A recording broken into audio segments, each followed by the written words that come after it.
Hello.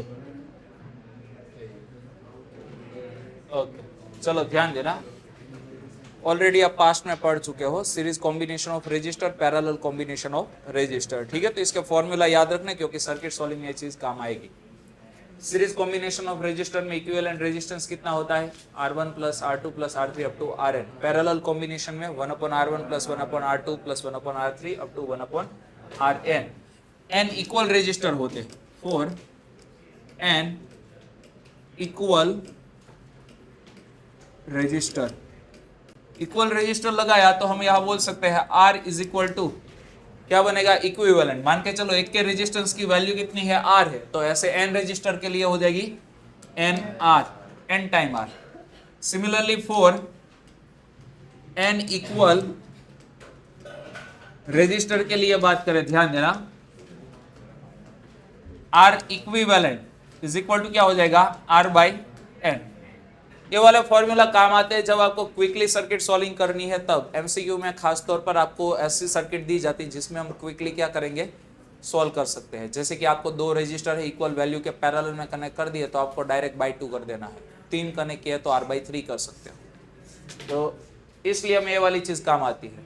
दूसरी चीज, series में जो रेजिस्टेंस होता है R इक्विवेलेंट, वो सबसे ग्रेटर वाले रेजिस्टेंस से भी कैसा होता है? ज्यादा होता है। मतलब सर्किट में कनेक्ट किए हुए हर एक रेजिस्टर से इक्विवेलेंट की तो वैल्यू कैसी होगी? ज्यादा ही होगी। और सिमिलरली फॉर पैरेलल कॉम्बिनेशन के लिए बात करें तो इक्विवेलेंट रेजिस्टेंस जो हमारे सर्किट में हर एक रेजिस्टेंस है उसमें सबसे लेस वैल्यू से भी कैसा होगा? कम होगा। मतलब R1 R2 कोई भी रेजिस्टर हो उससे तो इक्विवेलेंट की वैल्यू तो कैसी होगी? कम ही होगी। क्लियर हुआ?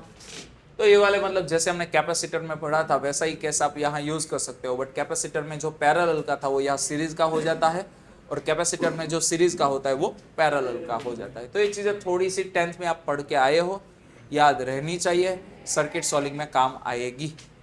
क्लियर हुआ? बट हाँ, आपको ये बोर्ड पर्पज से कोई पूछेगा नहीं भाई series combination of register proof का फॉर्मूला डिराइव करो, पैरेलल कॉम्बिनेशन ऑफ रजिस्टर्स का फॉर्मूला डिराइव करो, क्योंकि रेशनलाइजेशन से जो 10th में था सेम टू सेम वो 12th में आ रहा है, इसलिए वो निकल गया, तो उसको अब करने की जरूरत नहीं। आज हम जो टॉपिक देखने वाले थे उसका अब हेडिंग दे ही देते हैं। क्या है भाई? Series combination of cell. Series combination of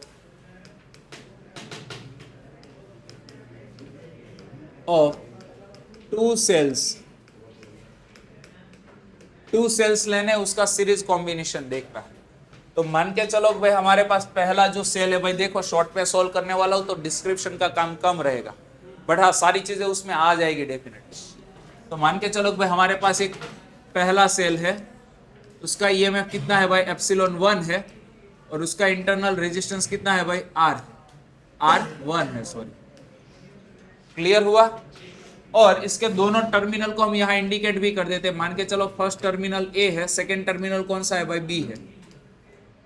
अब सीरीज में कनेक्ट कर रहे हैं दूसरा सेल, मान के चलो this is our second cell जिसका ईएमएफ कितना है भाई? ε2 है, और उसका इंटरनल रेजिस्टेंस कितना है भाई?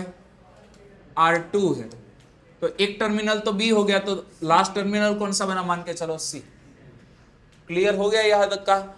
अब दोनों के कॉम्बिनेशन में देखो सीरीज में सेम क्या फ्लो होता है भाई? करंट। तो मान के चलो करंट लिख दिया हमने I। क्लियर यहां तक का? ओके। अब देखो दोनों सेल के कॉम्बिनेशन से इक्विवेलेंट जो सेल बन रहा है उसका भी डायग्राम यहां शो कर देता हूं।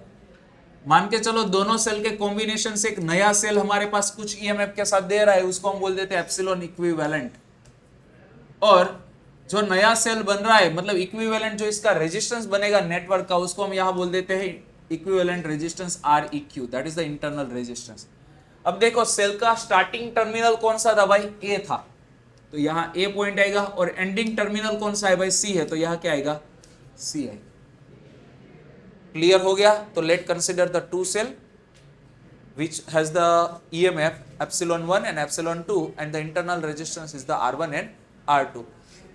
Clear हो गया? As the diagram. Now consider the equivalent EMF of this cell, that is the epsilon equivalent, and equivalent internal resistance is B R equivalent. Clear हो गया? This is the description. खत्म। अब देखो terminal voltage of the cell A, terminal voltage of cell A, cell 1, terminal voltage देखो भाई, first cell के terminal point कौन है भाई, ए एंड बी, तो उनके बीच का जो टर्मिनल वोल्टेज है उसको हम लिख देते हैं VAB। अब टर्मिनल वोल्टेज का फॉर्मूला हमें पता है क्या होता है, एप्सिलॉन माइनस IR होता है ना। तो यहां भाई शिव भाई मैं एप्सिलॉन माइनस IR चिपका रहा हूं, फर्स्ट सेल के लिए बात चल रही है, दैट्स एप्सिलॉन 1 और यहां लगा दिया R1, बट करंट तो सेम ही फ्लो होगा ना I, दैट्स I सेम रख दिया, यहां भी करंट कितना फ्लो होगा I। अब for the second cell terminal voltage, ध्यान देना, टर्मिनल कौन सी मिनल, terminal voltage of cell 2, cell 2 के लिए भाई टर्मिनल वोल्टेज देखो, सेल 2 के टर्मिनल B एंड C है, that's why VBC is equal to क्या होगा, एप्सिलॉन 2 माइनस IR2। क्लियर हुआ। एंड ध्यान देना भाई terminal voltage for equivalent, terminal voltage for equivalent, for equivalent, equivalent के लिए भाई देखो टर्मिनल कौन से, अल्टीमेटली A एंड C, तो क्या लिखेंगे भाई, VAC इज इक्वल टू क्या होगा, epsilon equivalent minus IR equivalent. देखो भाई कॉम्बिनेशन में से तो I ही करंट फ्लो होगा। क्लियर हुआ यहां तक का, ओके। अब यहां आप देख सकते हो भाई ये दोनों टर्मिनल का पोटेंशियल डिफरेंस प्लस ये दोनों टर्मिनल का पोटेंशियल डिफरेंस करें तो टोटल पोटेंशियल डिफरेंस आएगा। तो यहां हम लिख सकते हैं भाई देखो पहले दो टर्मिनल कौन से भाई, VAB और VBC, उनको ऐड करें तो फर्स्ट एंड लास्ट टर्मिनल कौन से बन जाएंगे भाई, VAC। बट हमारे पास VAC ऑलरेडी है क्या भाई, epsilon equivalent minus IR equivalent. VAB की वैल्यू भी है क्या है भाई, epsilon 1 minus IR1 plus VBC भी हमारे पास है क्या है भाई, एप्सिलॉन 2 माइनस IR2।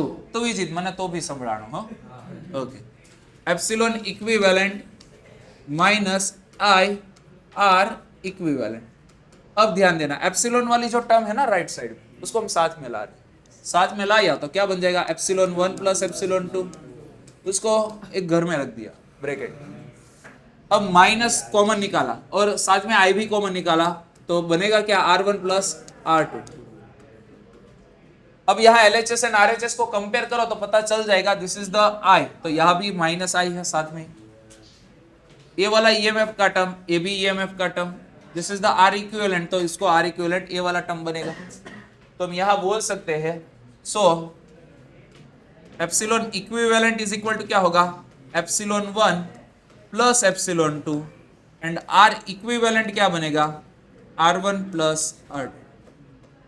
तो ये हो गया series combination of two cell, उसका इक्विवेलेंट EMF फाइंड करना था, इक्विवेलेंट रेजिस्टेंस फाइंड करना था। भेजे में घुसा, ओके। अब देखो for N cell, for N cells क्या होगा, एप्सिलॉन इक्विवेलेंट कितना बनेगा, epsilon 1 plus epsilon 2 plus epsilon 3 up to क्या करेंगे, epsilon N and R equivalent क्या बनेगा, R1 plus R2 plus R3 up to क्या होगा, RN। क्लियर हो गया। मान के चलो शिव हमें इक्वल N सेल के बारे में बोला है, कितने सेल, इक्वल N सेल, तो यहां लिख सकते हैं फॉर N इक्वल सेल। तो ऐसे केस में एप्सिलॉन इक्विवेलेंट क्या हो जाएगा, N टाइम एप्सिलॉन हो जाएगा क्योंकि हर एक का EMF सेम है, एंड इंटरनल रेजिस्टेंस क्या हो जाएगा, N टाइम R।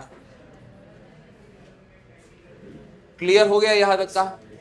मान के चलो भाई देखो यहां से आप देखो ना तो हर एक पॉजिटिव टर्मिनल से करंट बाहर आ रहा है, करंट आगे बढ़ा, यहां से भी बाहर आ रहा है, आगे आगे आ जाएगा।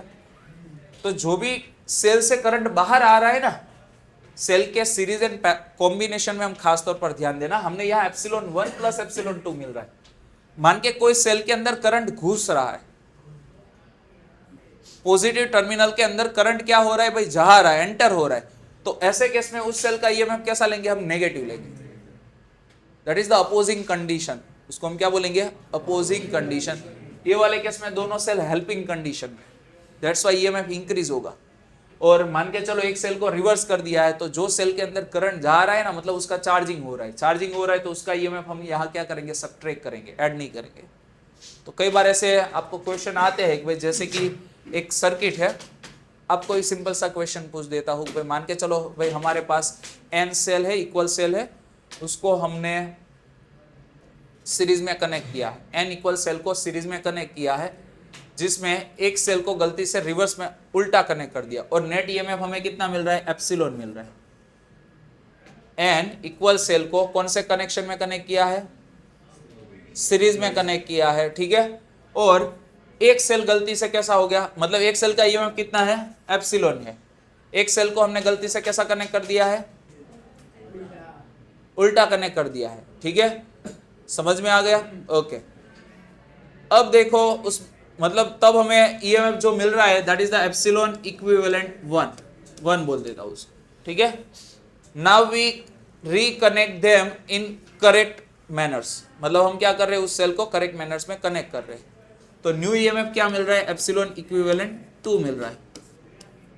इसका रेशियो क्या होगा,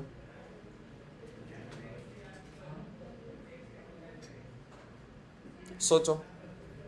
n सेल थे, n सेल को हमने सीरीज में कनेक्ट किया था हेल्पिंग कंडीशन में, जिसमें से एक सेल कैसा अपोजिंग कंडीशन में कनेक्ट हो गया था, ठीक है। एंड इक्विवेलेंट ईएमएफ हमें मिल रहा है एप्सिलॉन इक्विवेलेंट 1।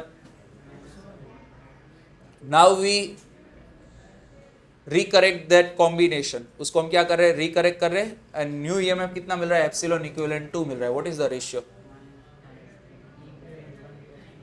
रेशियो क्या आएगा, सिंपल,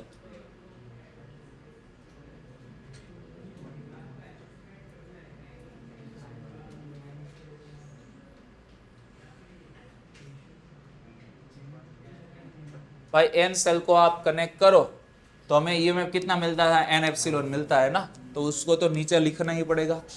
अब ऊपर क्या था, मान के चलो 3 सेल को कनेक्ट कर रहे, जिसमें एक गलती से अपोजिंग में आ गए, तो एक सेल दूसरे सेल को तो खा ही जाएगा, तो बाकी के सेल बचेंगे, तो 2 सेल तो निकल ही जाएंगे। जैसे ही अपोजिंग में कनेक्ट किया तो यहाँ कितना आएगा, n-2 एप्सिलॉन आएगा ईएमएफ, एप्सिलॉन कट, तो रेशियो क्या आएगा, n-2/n।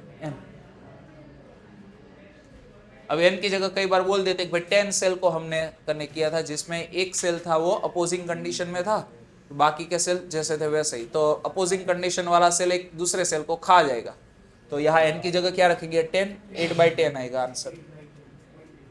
समझ में आया, तो ऐसे क्वेश्चंस आपके सामने आ सकते हैं। तो ये क्या था भाई, सीरीज कॉम्बिनेशन ऑफ सेल, हो गया खत्म। उसके बाद देखना है भाई पैरेलल कॉम्बिनेशन ऑफ 2 सेल।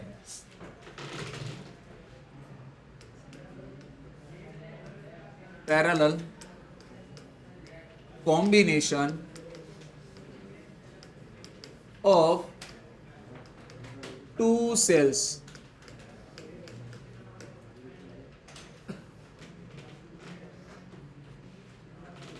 अब देखो, मान के चलो दिस इज फर्स्ट सेल और ये उसका इंटरनल रेजिस्टेंस है R1, और ये दूसरा सेल है और उसका भी ये क्या है भाई, इंटरनल रेजिस्टेंस है, दैट इज द R2। तो यहाँ एप्सिलॉन 1 लिख दो, इसको लिख दिया R1, यहाँ लिख दिया एप्सिलॉन 2, इसको लिख दिया R2। दोनों को पैरेलल में कनेक्ट करने, मतलब उनके दोनों एंड कैसे होंगे भाई, कॉमन होंगे, ठीक है। तो भाई ए वाला टर्मिनल ए बोल देता हूँ, ए वाला टर्मिनल बी बोल देता हूँ। लास्ट टाइम गाली आई थी, ठीक है, इसलिए कुछ लोग हंस रहे थे, मुझे पता है, जिसमें खासतौर पर विकी भाई कुछ सोच रहे थे बहुत ज्यादा, ठीक है विकी भाई।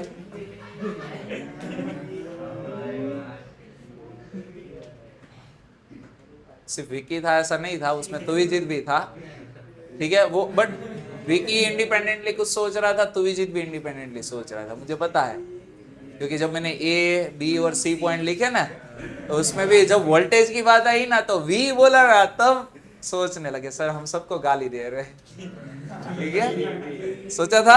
हाँ, तो मुझे मेरा ध्यान था बट चलो भाई पहले पढ़ लेते हैं, ठीक है, बाद में विकी भाई के मजे लेंगे। चलो यहाँ ध्यान देना। सो हमारे पास 2 सेल है जिनको पैरेलल कॉम्बिनेशन में कनेक्ट किया है। फर्स्ट सेल का ईएमएफ है एप्सिलॉन 1, सेकंड सेल का ईएमएफ एप्सिलॉन 2। फर्स्ट सेल का internal resistance R1, second cell का इंटरनल रेजिस्टेंस R2। क्लियर हुआ? और उसको जैसे ही पैरेलल में कनेक्ट किया तो मान के चलो इसका इक्विवेलेंट हमें सर्टेन वैल्यू मिल रहा है। This is the first cell, this is the उसका इंटरनल रेजिस्टेंस, इसको बोला हमने एप्सिलॉन इक्विवेलेंट, इसको बोला R इक्विवेलेंट। तो भाई टर्मिनल जो ए बी थे वही तो यहाँ रहेंगे, ए एंड बी। क्लियर हुआ? मान के चलो फर्स्ट सेल से जो करंट ड्रॉ हो रहा है, भाई पैरेलल में करंट डिफरेंट होता है, तो करंट ड्रॉ हुआ I1, यहां से करंट ड्रॉ हुआ I2।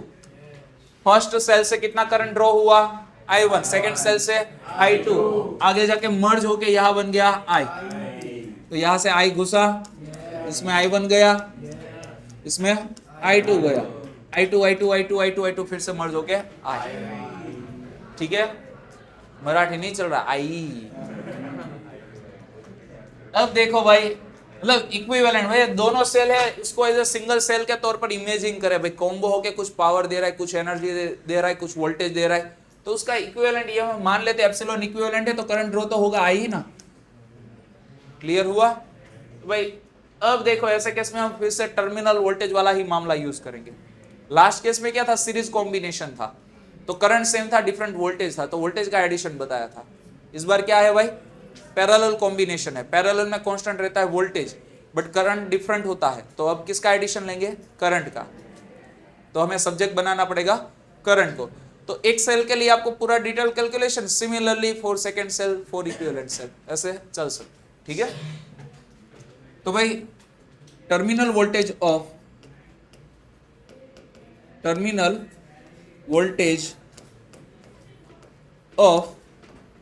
फर्स्ट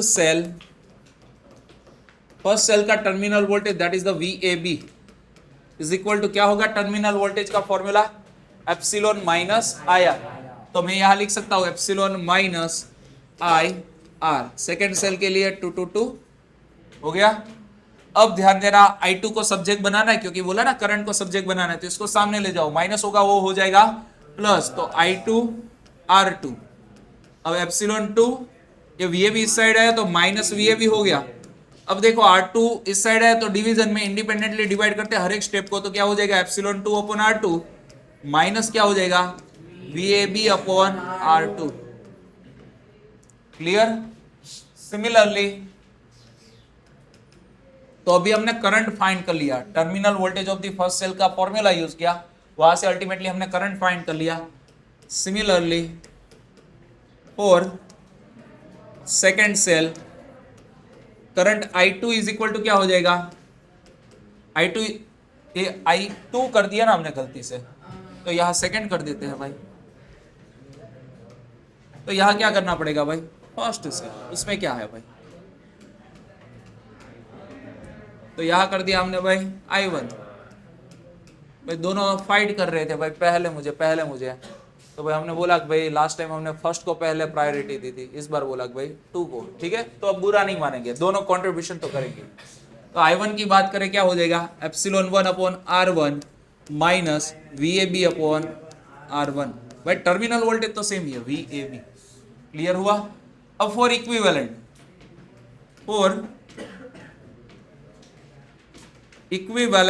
करंट कितना हो जाएगा भाई, I इक्विवेलेंट नहीं बोलेंगे उसको, क्या बोलेंगे I, क्योंकि करंट I फ्लो हो रहा है। EMF हो जाएगा एप्सिलॉन इक्विवेलेंट, इंटरनल रेजिस्टेंस होगा R equivalent minus VAB upon R equivalent.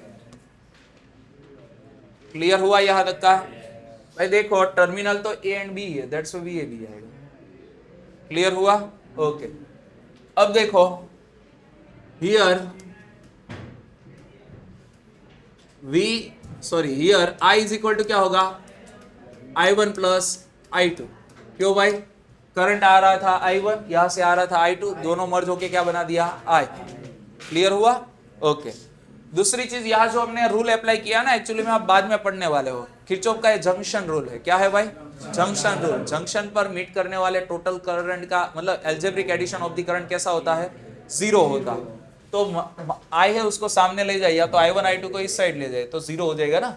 तो हमने जंक्शन पर सारे करंट का एडिशन ही किया, I1 I2 माइनस I, जो आ रहा है उसको पॉजिटिव लेंगे, जो जा रहा है उसको नेगेटिव लेंगे, एडिशन हो जाएगा 0।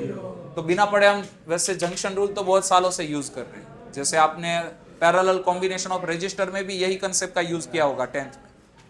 तो भाई I इज इक्वल टू क्या हुआ, I1 प्लस I2। अब देखो I की जगह क्या लिख सकते हैं, epsilon equivalent upon R equivalent minus VAB upon क्या होगा, R इक्विवेलेंट। क्लियर हुआ? ओके, I1 की जगह क्या लिखेंगे, epsilon 1 upon R1 minus VAB upon R1।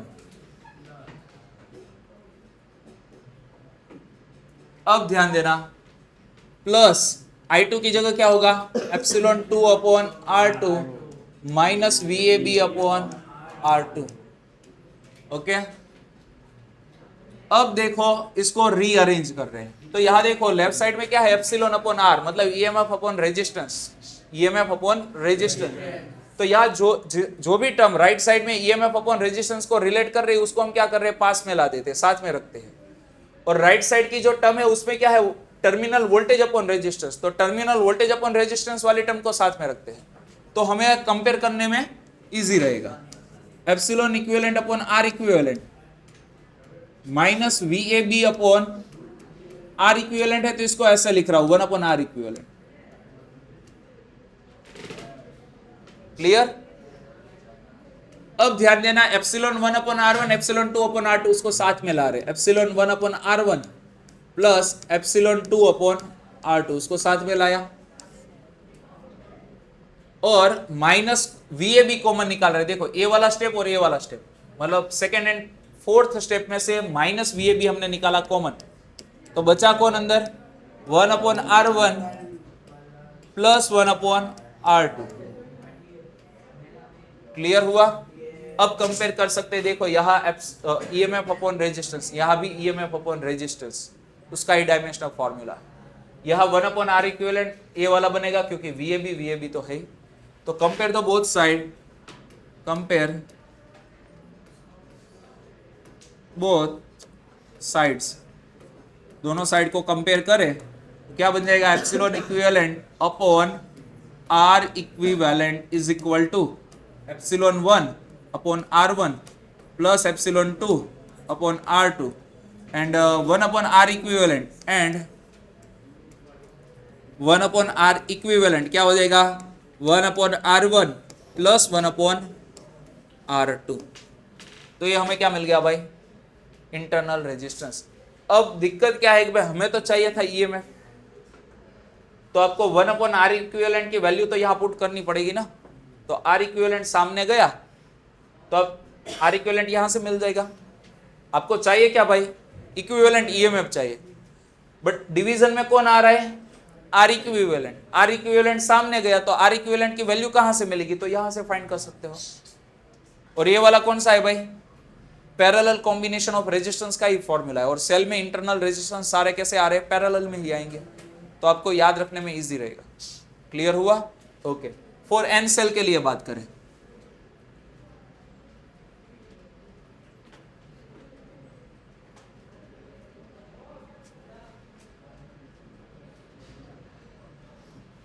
For N cells, N cell के लिए बात करें तो भाई देखो epsilon 1 upon R1 plus epsilon 2 upon R2 plus epsilon 3 upon R3 ऐसे रिलेशनशिप मिलेगी। Epsilon equivalent upon R equivalent is equal to क्या होगा, epsilon 1 upon R1 plus epsilon 2 upon R2 plus epsilon 3 upon R3, ऐसा कहाँ तक मिलेगा, epsilon N upon Rn, जिसमें हमें 1 अपॉन R इक्विवेलेंट की वैल्यू भी फाइंड करनी पड़ेगी, तब जाके एप्सिलॉन इक्विवेलेंट आएगा। तो 1 अपॉन R इक्विवेलेंट कितना होगा, 1 upon R1 plus 1 upon R2 plus 1 upon R3, up to कहां तक जाना पड़ेगा, 1 अपॉन Rn। क्लियर हुआ? ये फॉर N सेल था। फॉर N इक्वल सेल के लिए बात करें, फॉर N इक्वल सेल क्या करना पड़ेगा भाई, epsilon equivalent upon R equivalent क्या होगा? एन टाइम क्या होगा? Epsilon upon R. क्लियर हुआ? ओके। बट हमें चाहिए क्या भाई? एप्सिलॉन इक्विवेलेंट चाहिए ना, तो उससे पहले हमें क्या फाइंड करना पड़ेगा? 1 अपॉन आर इक्विवेलेंट फाइंड करना पड़ेगा ना। 1 upon R equivalent is equal to क्या हो जाएगा? एन बाई आर होगा ना, मतलब आर इक्विवेलेंट बनेगा कितना? R by N. वैसे अभी हमने देखा था ना, पैरेलल कॉम्बिनेशन ऑफ रेजिस्टर में एन इक्वल रेजिस्टर को कनेक्ट करने से एन बाई आर रेजिस्टेंस होता है। अब यहां देखो एग्जैक्टली हमें चाहिए एप्सिलॉन इक्विवेलेंट। क्या चाहिए? Epsilon equivalent. तो इज इक्वल टू क्या होगा? N epsilon upon R into क्या करेंगे? R equivalent. And we know the R equivalent की वैल्यू कितनी है? R by N. N N स्वाहा क्या बना है? एप्सिलॉन। और वैसे देखो पैरेलल में कांस्टेंट क्या होता है? वोल्टेज। तो सारे सेल का ईएमएफ सेम है, तो पैरेलल में इक्विवेलेंट ईएमएफ भी कितना मिलेगा? जितना आपका एक सेल का है वही। That is the N equivalent is equal to epsilon बन जाएगा। Epsilon equivalent is equal to क्या बन जाएगा? एप्सिलॉन। क्लियर हुआ? अब देखो सीरीज कॉम्बिनेशन का कब यूज करना होता है, पैरेलल कॉम्बिनेशन का कब यूज करना होता है? जब आपकी रिक्वायरमेंट ज्यादा वोल्टेज की हो तो आपको सेल को पैरेलल में सीरीज में कनेक्ट करना है, क्योंकि सीरीज में क्या होता है अभी हमने देखा लास्ट में, ईएमएफ का एडिशन होता है। तो आपको ज्यादा वोल्टेज चाहिए ना, तो आपको सेल को कौन से कनेक्शन में कनेक्ट करना पड़ेगा? सीरीज में। बट मान के चलो आपको ज्यादा करंट की रिक्वायरमेंट हो तो कौन से कॉम्बिनेशन में कनेक्ट करना पड़ेगा? पैरेलल में, क्योंकि पैरेलल में करंट का एडिशन होता है।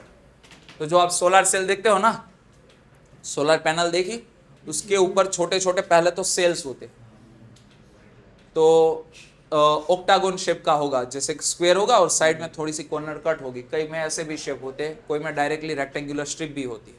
ठीक है, तो एक सेल होगा, उसके बीच में स्पेस होगा, फिर से सेल होगा, तो एक जो स्ट्रिप बन रही है ना, that is the one cell. ऐसे बहुत सारे सेल को, मतलब कुछ इस तरीके से होगा। मान के चलो दिस इज सोलर पैनल, तो उसमें एक सेल यहां होगा, से बहुत सारे सेल होंगे।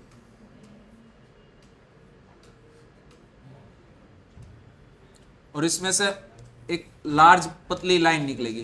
ठीक, पहले ऐसा होगा। तो अब देखो पॉजिटिव पॉजिटिव पॉजिटिव, कौन सा कॉम्बिनेशन बना? पॉजिटिव के साथ पॉजिटिव, नेगेटिव के साथ नेगेटिव, पैरेलल कॉम्बिनेशन। फिर से यहां कौन सा एक दूसरा असेंबली बना पैरेलल कॉम्बिनेशन का। तो इसमें आपको क्या मिलेगा? लार्ज अमाउंट का करंट मिलेगा। अब क्या करेंगे? उसको ऐसे कनेक्ट करेंगे। तो देखो एक नेगेटिव एक positive, this is output, this is output. तो ए असेंबली और ए असेंबली सीरीज में कनेक्ट हो गई, तो अब आपको क्या मिल जाएगा? लार्ज ईएमएफ मिल जाएगा। तो उसमें भाई डिमांड क्या हो रही है? आपकी पैनल है, उसमें से इतना वोल्टेज आना चाहिए पर पैनल में से, और इतना करंट आना चाहिए, और उस हिसाब से वो क्या करते हैं? उसको सीरीज या पैरेलल में सेल पूरे डिजाइन करते हैं, पैनल डिजाइन करते हैं। उसमें भी क्या होता है, मान के चलो आपकी एक पैनल आ रही है भाई, इतना वोल्टेज दे रही है। अब उसमें भी आप क्या करोगे भाई? एक तो पैनल नहीं होती। अब जब टेरेस पे सोलर पैनल लगाते हैं हमारे यहाँ, तो क्या होता है? बहुत सारी पैनल्स होती है। तो भाई डिमांड कितनी है, तो उस हिसाब से उनका भी कनेक्शन करेंगे। भाई एक पैनल है, दूसरी पैनल है, तीसरी पैनल है, इधर उसको पैरेलल में या सीरीज में कनेक्ट करेंगे, और उस हिसाब से रिक्वायर्ड पोटेंशियल या तो रिक्वायर्ड क्या करंट हम जनरेट कर सकते हैं। क्लियर हुआ? तो ये डिजाइनिंग पर्पज से भी काम का है। जब हम टॉयज में जो सेल लगाते हैं ना, तो उसमें कौन सा कनेक्शन होता है? सीरीज होता है। चेक करना क्या होता है कि भाई एक सेल लगाया, पेंसिल सेल होता है, जिसमें यहाँ पॉजिटिव टर्मिनल, यहाँ नेगेटिव। अब दूसरा सेल अपोजिट मैनर्स में लगाया जाता है, रिमोट कंट्रोल में देखना, तो यहाँ होगा पॉजिटिव। अब यहाँ क्या होगा? फ्लैट होगी और यहाँ स्प्रिंग होगी। सेम तरीके से यहाँ क्या होगा? फ्लैट होगा और यहाँ क्या होगी? स्प्रिंग होगी। क्लियर? अब इंटरनली एक वायर यहाँ कनेक्टेड होगा और बीच में एक कनेक्शन नहीं होता है, पॉजिटिव नेगेटिव, यहाँ ऐसे होगा, एक कट होगा और दूसरा वायर यहाँ होगा। एक साइड पे कंप्लीट मेटालिक कनेक्शन होगा, एक साइड पे हाफ कनेक्शन होगा, यहाँ स्प्रिंग होगी, यहाँ डायरेक्टली आपका टर्मिनल आएगा। तो अब यहाँ देखो ये जो कनेक्शन बना, कौन सा कॉम्बिनेशन है? सीरीज। मतलब यहाँ डिमांड क्या किसकी ज्यादा होगी? वोल्टेज की। मतलब आपका रिमोट कंट्रोल है वो 3 वोल्ट पे वर्क कर रहा है, हम उसमें जो सेल लगाते हैं वो 1.5 वोल्ट के 2 सेल लगाते हैं। ठीक है, बट वहां जो भी पोटेंशियल लिखा होता है वो क्या होता है, टर्मिनल या ईएमएफ, ईएमएफ लिखा होता है, जो हमें कभी नहीं मिलने वाला। क्लियर हुआ यहां तक का? तो ये क्या था भाई, series combination of cell and parallel combination of cell. बोलो किसी को कोई दिक्कत है तो? नहीं है? ओके चलो, उसके बाद क्या है नेक्स्ट टॉपिक, किरचॉफ लॉ।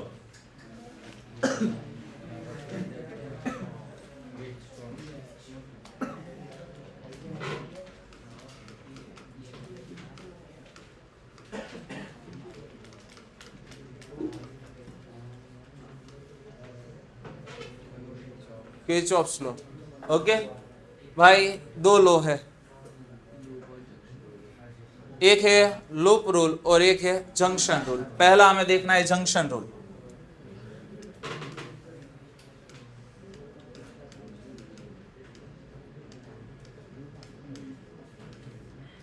तो पहली चीज भाई, जंक्शन बोलते किसको है?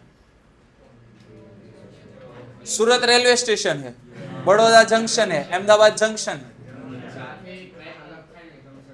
मतलब ट्रेन अलग, अच्छा ट्रैक अलग होते हैं, मतलब जहां मतलब ऐसा बोल सकते हैं कि भाई इनकमिंग एक हो, आउटगोइंग दो हो, या दो से ज्यादा, टू और मोर देन टू, ठीक है, तो उसको हम क्या बोलेंगे, जंक्शन।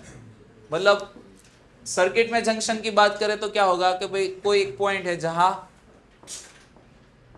मोर देन टू वायर मीट कर रहे हैं, तो उस पॉइंट को हम क्या बोलेंगे, जंक्शन।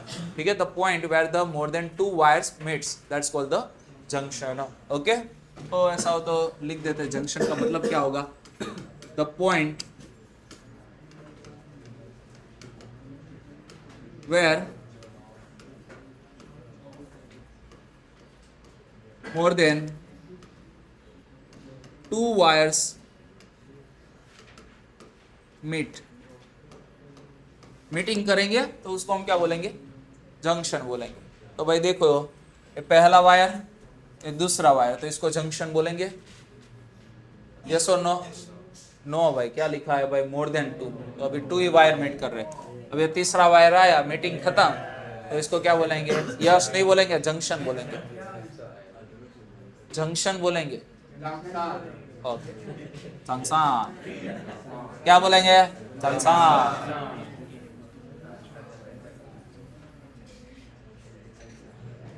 अब ध्यान देना, रूल क्या है भाई, एल्जेब्रिक सम ऑफ करंट, क्या भाई, algebraic sum of current at junction point is always zero in circuit.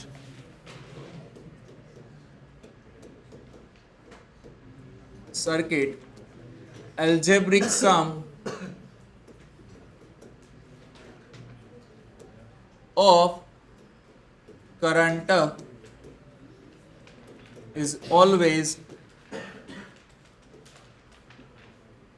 Zero. अब देखो, डायग्राम भी यहां ड्रॉ कर देता हूं ताकि साथ में हम उसको सॉल्व भी कर पाए।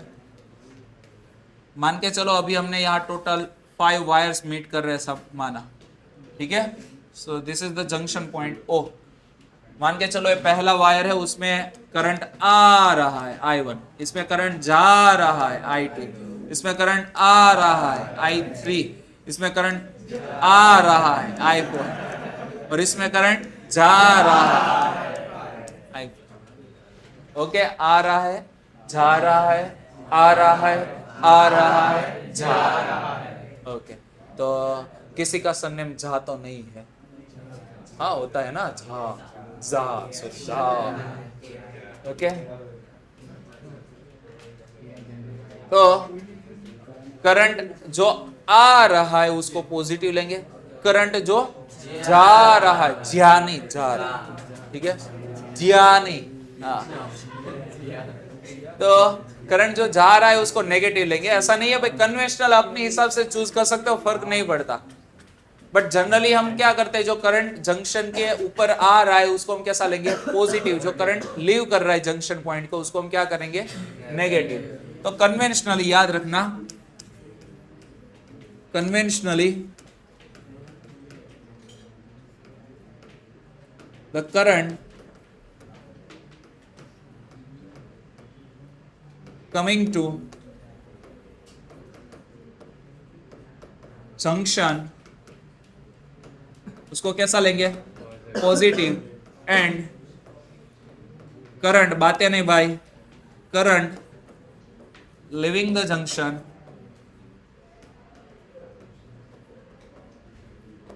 उसको हम कैसा लेंगे, नेगेटिव। क्लियर हुआ? तो भाई देखो क्या बोला है भाई, algebraic sum of current at junction point, algebraic sum of the current is always zero. Current at junction point, at junction point is always zero. अब ध्यान देना, जो करंट आ रहा है उसको पॉजिटिव लेंगे तो I1 प्लस करंट लीव कर रहा है that is the minus I2 plus current incoming है तो उसको I3 प्लस करंट इनकमिंग है उसको I4, करंट आउट गोइंग है उसको minus I5 is equal to 0। जो करंट आ रहे हैं उसको पॉजिटिव लिया, जो लीव कर रहे हैं उसको नेगेटिव लिया। एल्जेब्रिक सम का मतलब क्या होता है, sum with their sign, addition with their sign, उसको हम बोलते हैं एल्जेब्रिक एडिशन। क्लियर हुआ? तो यहाँ एडिशन करना है, बट जो पॉजिटिव है उसको पॉजिटिव लेंगे, जो नेगेटिव उसको नेगेटिव, बट कन्वेंशनल डायरेक्शन हमने बता दी। इनकमिंग करंट को लेंगे पॉजिटिव, आउटगोइंग करंट को लेंगे नेगेटिव। तो इसको हम ऐसा भी बोल सकते हैं ना, sigma I is equal to 0। तो this is the mathematical interpretation, हो गया सिंपल शॉर्ट। जंक्शन पॉइंट पे जो भी करंट मीट करेंगे उसका एल्जेब्रिक सम कैसा होता है, ऑलवेज 0। अब इस रूल को हम प्रूव भी कर सकते हैं, और इसके लिए जो यूज होगा that is the conservation of charge. This rule can prove using conservation of charges. Conservation law of charges का यूज करके हम इसको प्रूव कर सकते हैं। प्रूव की जरूरत नहीं है, बट आपको स्टेटमेंट पूछते हैं एमसीक्यू में, भाई कौन सा लॉ यूज होगा to prove the junction rule, तो कंजर्वेशन लॉ ऑफ चार्जेस। वैसे हमने क्या देखा था, भाई नेट चार्ज ऑलवेज कैसा होता है, 0 होता है। तो जंक्शन पे नेट चार्ज कैसा होगा, 0 होगा। तो जितना चार्ज आ रहा है उतना ही चार्ज लीव करेगा। चार्ज इज इक्वल टू क्या होगा, I डेल्टा टी होगा ना, करंट इनटू टाइम। ठीक है, तो भाई टाइम तो सेम लेना पड़ेगा ना, जो चार्ज आ रहा है सेम टाइम में चार्ज क्या करेगा, लीव करेगा। तो दोनों साइड से डेल्टा टी हटा दो तो हमें सिर्फ क्या मिलेगा, यही।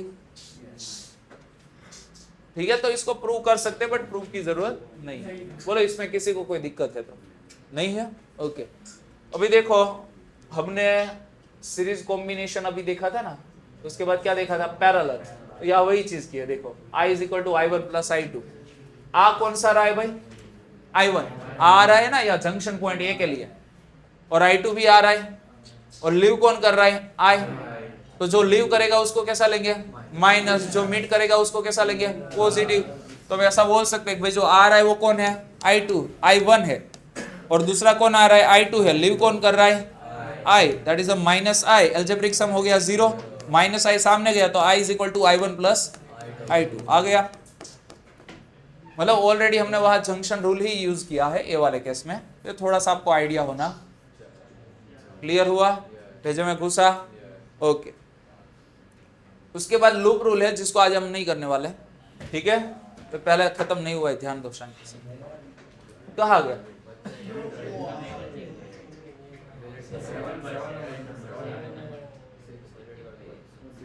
अच्छा खाएगी। अब भाई देखो नेक्स्ट वीक जब हम कौन सा अभी लूप रूल देखेंगे तो उसके साथ इंपॉर्टेंट न्यूमेरिक्स भी सॉल्व करने वाले हैं, ठीक है। जो मैं नहीं करने वाला, मैं तो एक ही करवाऊंगा, बाकी के आपको खुद से करने हैं। तो क्लासरूम में ही करेंगे, तो उसके लिए थोड़ा सा प्रिपेयर होकर आना, ठीक है। कैल्सी अच्छे से, मतलब कैल्सी अच्छे से नहीं, कैल्सी अच्छा वाला लेके आना, और दिमाग भी होना चाहिए वो तो, ठीक है, रिक्वायर्ड है ना। हाँ आप ही रहिए, 2 मिनट चलो।